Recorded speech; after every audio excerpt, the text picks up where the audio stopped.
So here we have some example programs and Python functions, and you are supposed to find the errors in this. As we know, if we are using the term functions, if we create a user-defined function, then we must call it.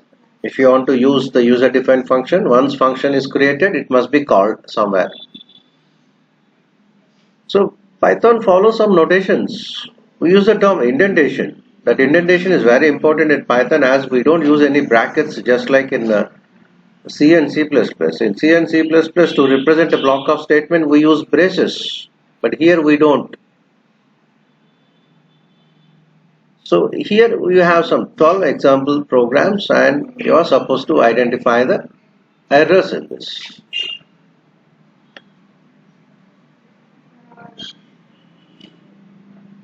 Just go through one and all. As we know, a function must be defined using the term def. Once function created, it must be called.